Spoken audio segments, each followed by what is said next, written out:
All right, boys. I think we're live here. We're just rolling. Yeah, let's go. How we doing, oh my fellas? God. I had, pretty good. It was a little, tough getting up this morning. Little what you do last hungover. night? You got into one last night? I got into one. I did. Give us the rundown. So one of my boys, Juba, was having a little party at Lamani in the Seaport, and he hit me up. He's like, "Hey man, like this is a good spot. It's gonna be a good night. Like come through."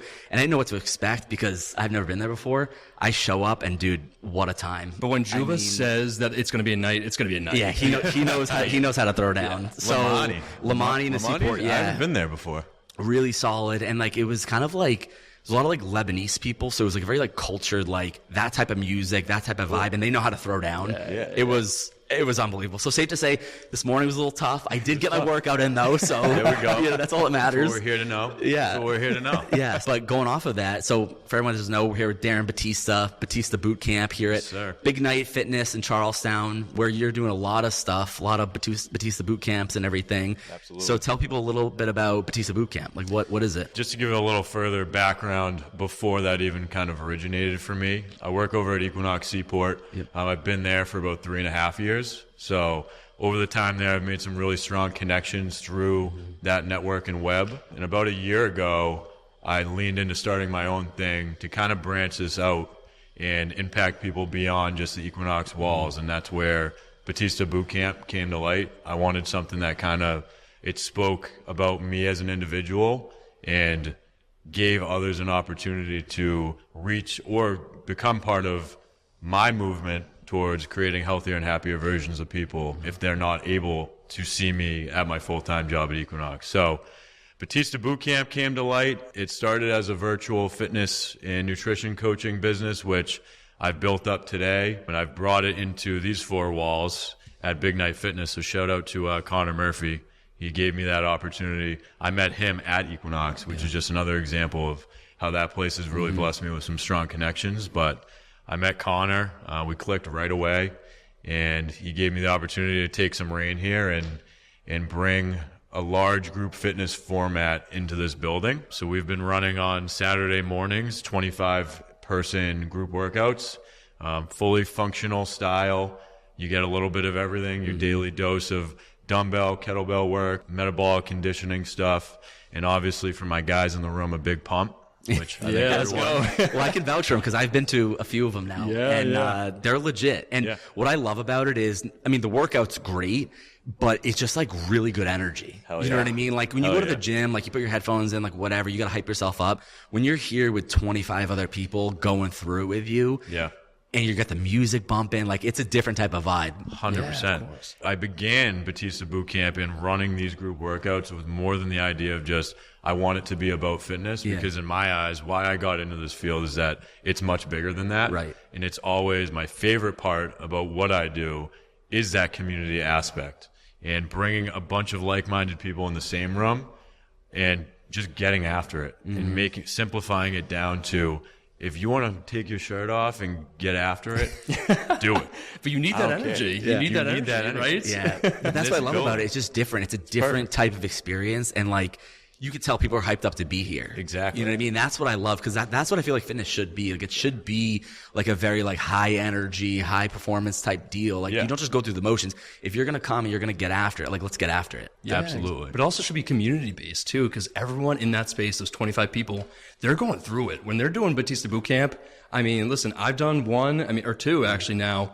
My God, Darren, you just smoke it, man. Let's talk about your debut really quick. Yeah. For the people, Johnny should tell what happened on day one. Oh my God, do you want me to say it? Okay, fine. I'll say it. I'll say it. Same thing happened to me. So. My God, listen. So, Darren put us through absolute hell. It was unbelievable. It was a fantastic workout. 15, 20 minutes in, I was feeling great. The last 15 to 20 minutes, Darren, the tummy was hurting a little bit. Drank some water. I had to leave so fast. Ended up puking in the bushes. It was a whole disaster. We left, we were like walking, and like all of a sudden we were in that too, and like we just stop, and you're like, dude, I gotta throw up. Just go, just disrupting the streets of Southie. Yeah, listen, those bushes in Southie have seen worse things. I'll tell you that. For sure. I don't feel bad about it. But that leads me to a good question though. So like when you go out, like so I went out last night. How do you kind of go out? How do you maintain being like a young guy in the city where you love to go out, you love to have a good time? How do you balance that with like maintaining a good physique, good diet, being in shape? Like how do you balance both? Because it's tough. You go out and you have a dozen drinks and you know, that kills you. And that's kind of the personality behind my whole business concept is how do we find the middle ground to maintain both. For anyone that knows me personally, or if you've just seen me out before. I love to go out. Absolutely. You know, I love the lifestyle portion of my week. But what I will say is knowing myself and knowing that I will go out on weekends, I know when it's time to really put what I'm fueling my body with first. I go in every week with a plan, and it's usually the same. It's on the days that I need to commit to ultimate health and making sure that I'm doing the right things, getting my training in, eating the right things. That's going to happen every single week. So I always told myself the second that my lifestyle forces me to sacrifice something on the side of my fitness and health, that's when I should probably stop. Well, because I feel like a lot of people get like overwhelmed with it because they feel like they can't go out 1 or 2 nights a week and still be in really good shape. I feel like they want to take it to that extreme and they don't realize that, like, you know, if you really buckle down during the week, if you really work out, you eat right, like you can have that balance a little bit. It's probably that 80-20 rule. Like you can go hard 80% and then have a little fun as well. But I think a lot of people think you have to be on the extreme and then they can't keep up with that lifestyle. They can't keep up with working out 7 days a week, never going out, never eating fast food. So I feel like you got to find that balance and like kind of work it into your life. And like you said, know when it's time to buckle down, but then be able to have some of that fun too.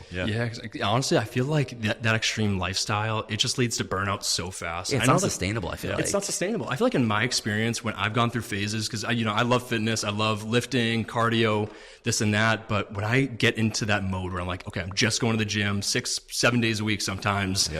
It's just, you burn out so quickly. And it's like, I'm missing going out with you guys, you know, I miss fast food. And I mean, we had to moderation. You know, we had to cut back a little bit. I need my snack wraps. We had to cut back a little bit though, because I mean, I feel like for a while there, I was going out like 4 nights a week. Yeah, you're a psycho. And it was like, and it wasn't, we're gonna flip that. It wasn't like, oh, I'm not going out having like 2 drinks. It was like, I'm ripping like 20 drinks in a night. Like, and like 4 nights. Pedal to the metal, baby, come on. Like, but like that was like, on one side of the extreme, like that, I don't think you're going to be able to really maintain a good lifestyle, good health. You're not sleeping right. You're not eating well. And what also kills you is you go out and then you end up getting the fast food. You know, like you end up getting McDonald's or Domino's. Or the day after. You know, the day after, you're just laying in bed. You're just like regretting every single decision you made. And you're like, you know. So what's the answer? Just like kind of like, you know, locking in for a good period of time, just giving yourself and being like disciplined and giving yourself like, okay, I can go out Saturday night, I can eat a little rough, I can, you know, drink, but then we're back on it. And I tell everyone from who I work with one-on-one to group to all my virtual clients is that fitness isn't black or white. Nothing in life is really black or white. That's right. I think if you can find a gray area where, like you said, an 80-20 rule is a very cliche thing, but it does actually apply to most things. I would never tell myself if I wanted to get leaner, I'm going to lock in 7 days a week, never go out, never see my friends, never drink. I preach to people, fit those things within your life, but don't let it sacrifice something that you're committing to. Do what you say you're going to do. And I live by that line every single day of my life. Just do what you say you're going to do. And whatever that looks like for you, it might look different across the board. Commit to that and implement lifestyle and fitness, family, finances, implement all of these things into a healthy balance instead of trying to hyperfixate on one and include them all. And make sure you're giving a steady dose to each thing respectively. 100%. And we're in the winter right now. Do you kind of subscribe to the whole like bulk in the winter, cut in the summer, or do you kind of not follow that? For me, so I don't know if you guys have noticed, I take a lot of videos shirtless. I don't really. You gotta show it off. I don't really commit to like a full-on bulk. There's times where my calorie intake is a little higher than other times. Like going into the summer, I'm definitely a little bit lower on the calorie intake side. But I try to just maintain a great physique year-round. I'm obsessed with like pushing myself hard and kind of dying a little bit during my workout. So Connor Murphy can attest to that too. He's just another beast. That dude kills me. I mean, every time I work out here with him, we're just like on the floor after. So I love that feeling though. So I don't really commit to one or the other. I just kind of like to stay feeling like I'm challenging myself in the gym and looking my best. Right. Did you ever go through that phase though? Because I know that was super popular, maybe even like 5-10 years ago when we started first getting in the gym, where people would just gain 20-30 pounds eating whatever they wanted. Yeah. And then the summer, you know, come like March, they're running on the treadmill left and right, you know, like Reducing cutting the calorie back, count. reducing the calorie count. Have you ever gone through a phase like that, or have you always been pretty moderate? I think maybe like more in my college days, when I was a little less informed about how that looks. Yeah. There's a smart way to do it and there's a not so smart way to do it, which is why I'm so happy that I'm in this space now, is I can teach people the right way to do it and not just in the winter, let's eat whatever the hell we want and put on pounds. And then all of a sudden summer's coming around. All right, let's like restrict ourselves and run on the tread. Like that can't be good for you, right? You know what I it's mean? just not what works either. Yeah. It's not, fat loss is not, you can't accredit it to doing a bunch of cardio and restricting your calories. It's like, we got to find, not to get too sciencey, but like, no, but dive into that though, because I think a lot of people are interested in this because a lot of people are like, I want to lose this weight, I want to lose this body fat, and they have no idea how to do it. Yeah, let me speak to the audience on this. Yeah, 100%. You sprinting on the treadmill and running days on days, that's not going to help you lose body fat. I'm just going to say it out front. Yeah. We got to look at your maintenance calorie level, which you hire a coach to find, aka. Yep. We set you in a calorie deficit based on your maintenance. That's going to set you up for sustainable fat loss. Mm-hmm. Typically, you're going to probably put somebody in like the 300 to 500 calorie deficit range. Okay. And then outside of that, obviously 3 to 4 hard training sessions a week where you're pushing yourself in the gym. You're progressively overloading week to week. So you're trying to challenge yourself, whether progressing in weight, reps, sets, whatever that looks like. But that should be weight training, right? Not necessarily. Weight Can training. you run? Is that okay? Or should it really be the weights? You can. So you can run, but we run for longevity, heart health, and mental health. Mm-hmm. We lift to build muscle and to sustain that muscle mass as we're in a fat loss phase. Gotcha. And we eat to lose fat. Okay. So those are the three common, that's like a big myth that we need to run and we need to burn more. No, we set the calorie deficit based on your activity level, you as the individual. That's all things already accounted for. Right. So a lot of people think, oh, if I run more, then I can eat more. Right. It's like, no, your calorie level is still the same because we're basing that off of how active of an individual are you. Gotcha. Does that make sense? Yeah, no, 100%. No, that actually really makes a lot of sense, actually. Yeah. And so when you're in that deficit, are you using particular foods? Are you eating particular foods and drinks like during that period of time, or is it a little bit more lenient, or as long as you're getting that deficit, or are you there's certain foods that you should really avoid, certain foods you should really kind of make sure you're getting in? Also, good question, because there's a lot of like, this is a healthy food, this is an unhealthy food. Right, yeah. Once we set that calorie goal, if you can fit certain things into that calorie goal and you hit that goal, as long as you're reaching protein daily, whatever that target may be. And what is that target for you? Is it like, because I hear a gram per body pound. Yeah. I hear 0.7, it's kind of the minimum threshold you should get to. What is that for you? I give all my clients a recommendation 0.8 to 1 gram per pound of body weight. There's different opinions across the board. I've found what works for my clients and getting them results is that 0.8 to 1 gram per body weight, pound of body weight. So if you're hitting that target and you're within your nutrition calorie goal, you're going to lose fat. Right. Which is why we can include all these things, vodka sodas or whatever you drink. Amen. You can have that piece of cake. Whatever it may be. If you like sweets, we don't restrict you. Yeah. We just fit it into your calorie goal. So are you doing like a weekly calorie count? Are you doing daily, both, monthly? Like how do you? Me personally, I'm not tracking currently. I know it works for my body, but what I can say is for all my virtual fitness clients, we track daily. Okay. So within my app, it syncs to MyFitnessPal. So you actually go inside the app and you can log your food. Okay. So that's been a huge thing for my virtual clients. Well, that's part of the hard thing too, is like not even knowing how many calories are in things. Like I was telling you beforehand, our sister is like really big into F45. She had 4 children. She's now motivated to really get back in shape and lose some of that baby weight. And she's in great shape, but she lost like 17 pounds in like a few months. And she started to say the biggest thing was tracking those calories because she would, be eating like rice pilaf, for example. And she didn't realize like how many calories are in rice pilaf. Sneaky. And like just these weird foods, you're like, oh, rice, it can't be that bad for you. Yeah. But then you look at how many calories and carbs are in it, and you're like, wait, maybe that's contributing to my inability to lose that body weight. The dressings, the sauces, Right. Yeah, right. all these things that people they mindlessly eat. Yeah. And then they wouldn't even track it. Yeah. If they weren't told to, because those are things that you don't even really notice that you eat throughout the day that you're eating, and then we miss the bat on that. So when people are like, why aren't I losing weight? Well, because you're eating more than you think you are, but you're just not putting it down on paper and saying, these are the things that I'm putting in my body. So once you build that awareness with a client, that's when they start. I have clients dropping 15 plus pounds in 2 months. Jesus Christ, 15 pounds in 2 months? That's insane. Which is like, it's a healthy rate of loss. It's like 100%. a couple pounds a week. Yeah. Do you believe in like intermittent fasting or any type of fasting? I'd say it's very dependent on the individual. So why do we fast? It's to control our calorie intake throughout the day. For instance, if someone's struggling to stay within their calorie goal because they're eating too much, maybe fasting is a good way for them to close that window a little smaller. But on the other side of that token is, are we under eating because of that fast? So are we closing the window? Now we're not getting enough nutrients. We're not getting enough calories. So that can come back to bite you. Oh, 100%. Either way? Yeah, that was my biggest thing. Was I feel like people were telling me, oh, you should try intermittent fasting. Yeah. And I can't do it because I need my breakfast. Like when I wake up in the morning, I cannot go work out if I don't have food in my body. For sure.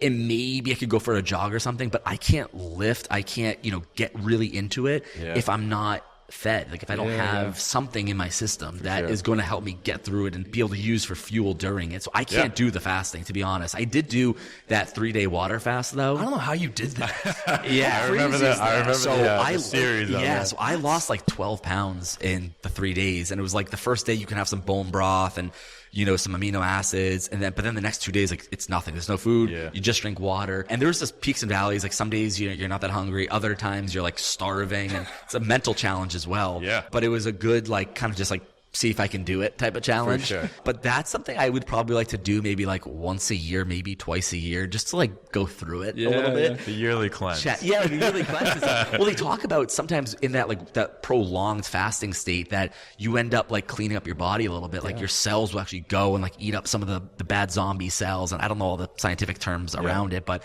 basically kind of cleansing your body of some of these bad cells and stuff. So I'm like, maybe once, twice a year I'll give it a shot. I don't know. If that's what you feel makes you feel good, doing that for your mental, your physical, whatever that is. I'm just worried about losing the muscle though, because I'm a big like. It's only 3 days though. Yeah, it's only 3 days. I know. What's so funny is when he did that day 3, you were like only a couple hours away. I think I came over his apartment with like a bunch of Chick-fil-A and everything, and Tyler's just looking at all my Chick-fil-A like, like oh my God, Ready to strangle you. Really? I'm like, dude, He's ready to strangle you. I was bad the next day though. But like, talk about not sustainable. Then the next day you have all these cravings and you're just jumping right back Put that into 12 it. pounds right back on, baby. 100%. I think I put like 6 back on in like two days or something. Yeah. Because it's all kind of artificial loss as well. Like you have nothing in your system. So inevitably when you start eating it, you're gonna put some of that back on. Oh, exactly. Half of it is going to be water. That's why you see the people that enter like keto diets, things like that. They lose a bunch of weight, but the second they reintroduce the carbs, they put that weight back on because their body is really not used to not having carbs in their system. Right. And now you put it back, the weight goes back on. So do you care about the carb count at all? I was going to ask that. Yeah, because honestly, for me, I feel so terrible after eating like a cup of rice or some pasta. I love Italian food. Yeah. Sucker for Italian food. Yeah. I mean, come on. if you didn't, I'd be worried. But that's the thing. I always try to hit my protein count, but the carbs is always the toughest thing because I always feel so terrible eating those foods. So are there any like amazing carb substitutes that I should be introducing in my diet? Like I know sweet potatoes. That's like really it for me, I feel like, You're just a strict potato guy. Yeah, right? We're Irish, so I mean, it makes sense. I mean, other carb sources that are going to be lighter, probably make you feel a little better, would be your fruits, your vegetables, like your leafy greens. Yeah, people forget vegetables, like it's carbs. Those are carbs. Right? You know what I mean? Yeah. So you're talking more about like your starchier carbs, which are heavier. They're more calorically dense. So that's probably why you're feeling that way. Okay. But they do help us and fuel us throughout the day. So we do need carbs. Right. Yeah. I know some people eliminate them completely from their diet. I would never tell a client to do that, especially if they enjoy carbs. But if it works for you, it works for you. So I try to meet people where they're at and say, hey, if you really don't want carbs in your diet, we will meal plan around that. Yeah. However, my recommendation is we keep all things present, but in a balanced manner.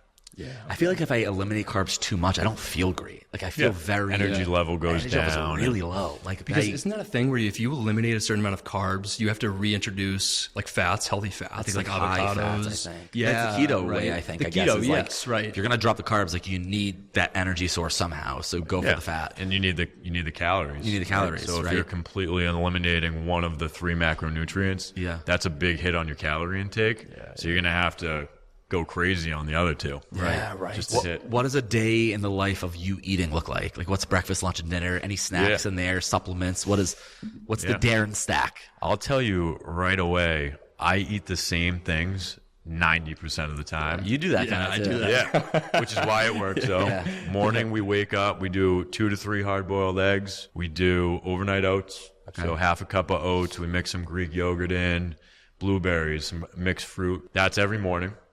Cup of coffee, black. Yep. Of course. Lunch is a Nutri-Meal. Shout out Nutri-Meals. I usually go for their steak tips. Yeah. They do a good steak tip, rice option. So good. It's like 500 calories. It's perfect. Yeah. Dinner, I usually cook for myself. It's probably like a ground beef, maybe steak again if I'm feeling like I want to double up. Yeah. Just a protein source. Right. And then a bunch of leafy greens, vegetables. And that's pretty much my 3 meals of the day. Any snacking? Any supplements? Supplements, protein shake once a day, Greek yogurt for a snack. You can mix some stuff in. Yeah. I mix my protein powder with the Greek yogurt. It's a solid move. Yeah, it's a solid move. And that's kind of my day. So no snacking at all? Like any chips, any like... How do you do it, man? What? Do you do protein bars at all? I do protein bars sometimes. Okay, I'm liking the new... So there's a new bar out. It's called the David Bar. Yes. Guy who started RX Bar, Peter Rahal. Right? He 150 he was the founder of RX Bar, sold to Kellogg for like $600 million. And he had a non-compete for like 5 years. That came up. Yeah. And now he came out with David, which is essentially supposed to be like, the pristine energy, or the protein bar out there. Yeah. And the macros are crazy. Yeah. 150 calories. Yeah. 28 grams of protein too. No sugar. Yeah. I'm like, I will be re-upping on those. Yeah, that's solid. Yeah, we were just talking about Andrew Huberman before we started here, and he swears by David. Yeah. Loves it. Yeah. Do you ever look at those ingredient labels? Do you ever look at like, not just the macros, but the actual ingredients and like... Yeah.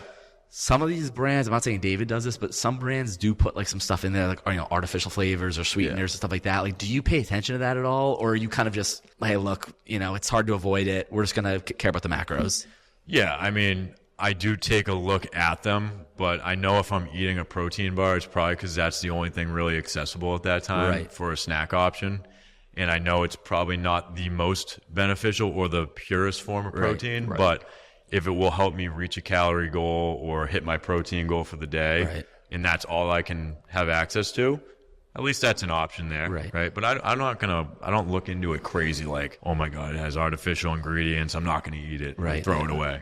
I'm never going to live my life like that because I don't want my clients to live their life like that. Yeah. Well, the one thing I noticed about you were talking about your diet is like, one, seems like you're really hitting those protein goals. For sure. You're not eating, 5-6 meals, you're not having a ton of snacks. But the other thing I noticed is no sugar, it seems like, or very minimal. There might be some in the yogurt, there might be some in the oats, whatever, but very minimal sugar intake. Is that something you kind of monitor too? Do you try to reduce as much sugar as possible in your diet? Yeah, again, I think that I just find things that I enjoy and they just happen to not be of super sugary content. So, and when you go out, you're like a vodka soda guy, right? You're just vodka like soda. No, I'll mix in an espresso martini. Okay, there you go. Of course. You have to live a little bit. You have to live a little bit. I know. I can't restrict too much. I know. No, but I keep it. Like margaritas though, or anything like that. I'm not a tequila guy. Okay. Man. See, I am, and what I've been doing, it's kind of a psycho move, but I've been doing tequila waters a lot at the bar. Good. Keep it clean. They don't taste great. No. But, you have a few of them, you're feeling pretty good. The hangovers are manageable. The hangovers aren't as bad. I think I get into trouble. I don't know if the whole mixing if that's actually a thing. Like if you mix a bunch of alcohol, you feel worse the next day. But I will say, I feel like my worst nights are the nights that, I have a lot of drinks, and there's like gin, vodka, there's margaritas, there's tequilas, there's sugary drinks. There's this, probably that. Guinness in there somewhere. Yeah, too. Guinness in there somewhere. Like, I feel like those are the nights every direction you're just getting hit. So I feel like those are the nights in the that, stomach. Yeah. But I also realized too, as I'm getting older, like I'm starting to pay attention to how I feel more. And those nights I mix a bunch of stuff. I wake up in the morning, the stomach is feeling terrible. I get like my gut just can't handle it. Like just feel terrible. So I'm trying to get a little bit better with that, drink a little bit cleaner when I do drink, and just not go crazy with it. Yeah, Darren, how do you manage that? Like when you feel like you went to Loco, you had several vodka sodas. Yep. The morning after, what do you do after? Like once you're feeling like that, like is there anything like any hydration supplements you use? Anything any protocols you follow? I try to pay attention while I am out and drinking. Like, hey, let's have a couple waters throughout the course of the night. I think to help me on the front end. On the back end, I always tell myself if I'm going to go out and enjoy myself, have a lifestyle, I'm going to wake up the next day and just move. Yeah. Like not waste time. Don't be a slug in the bed. Right. Just move, do something. Maybe get a sweat house session in. Go to sweat house. Shout out to them too. Yeah. I mean, they're crushing it. I love it there. I love a Sunday morning sweat house plunge. Yeah. Cold plunge, sauna, shower. Yeah, but I think just not giving yourself an opportunity to lay there and be a slug. Yeah. And that's a promise that I make to myself. It goes back to what I say. Do what you say you're going to do. Discipline. If I'm going to go out and enjoy a night with friends, which is a big part of my life and important to me, 100%. I'm also going to commit to the other side of that, which is pick it right back up the next day, right back to regularly scheduled programming. Right. And then you get comfortable with doing that over and over again, and it becomes just who I am and who you guys could be as well. Yeah. I was going to ask, how have you been able to build that discipline over the years? Any practices, any mantras you live by, I think it comes a lot from like how I was raised. One, I have two like beautiful parents that have always been super regimented. I grew up seeing that. I was always on sports teams growing up. Like that was super important to me and actually led me into fitness and where I am now. So I think being a part of teams and seeing my family as I was raised all being super regimented. Yeah. I think that kind of dripped into who I am now. Yeah. And it's literally brought me to this entire I was going to say, you've operation. built like your life around it, and now you have this really successful like fitness community that you're building. I want to make sure we get to this. You got some really exciting news. Huge. For stuff going on with Battista Bootcamp, and what, can you share a little bit more about that? I've been under wraps a little bit, I feel like. For sure. Seeing behind the scenes, working really hard on it, and like I'm super excited for it. So I want to make sure people hear about it. Yeah. So and I like how we've been talking a lot about the lifestyle integration and how do we balance all these things and bring a community around things that all are involved.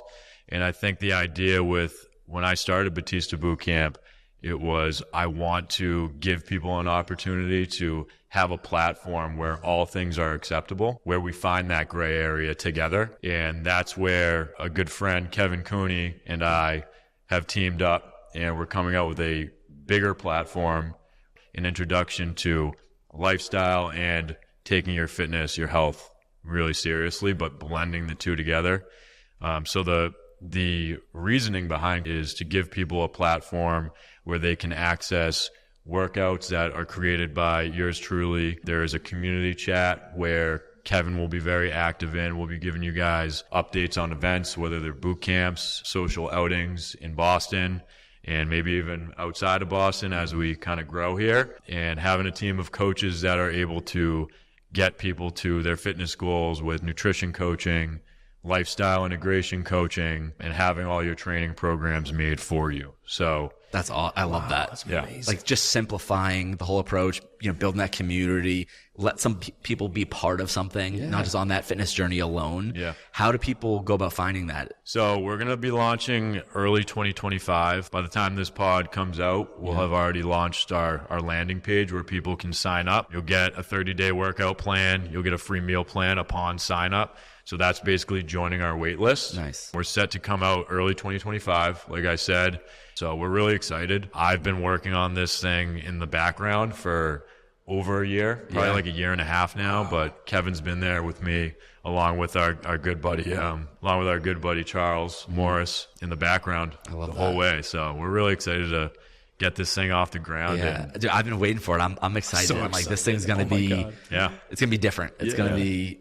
I love it. Just making fitness more accessible and easier for your average Joe. I mean, that just fires me up, Darren. I'm jacked up. The meal plans, the workouts, like you're gonna have everything right there. What will make us different is having that acceptable stigma around we're all a part of this together. We're all gonna go out together, and we're gonna enjoy life too. Right. And we're gonna build a community around it's okay to do all things and integrate them into a lifestyle where you have a platform, you have the opportunity to access your workouts, hitting your nutrition goal, having your meal plan, but you also have access to events that are going on in that community, whether we're going out for drinks, we're doing a live workout with 300 people, whatever that looks like. So it's gonna be unreal. We're excited. I'm fired up, man. Any final thoughts? I mean, I appreciate you guys having me on. Dude, this is great, awesome. Man. Unbelievable. This is great. If you don't follow yet, follow Battista Bootcamp on IG at Battista Bootcamp.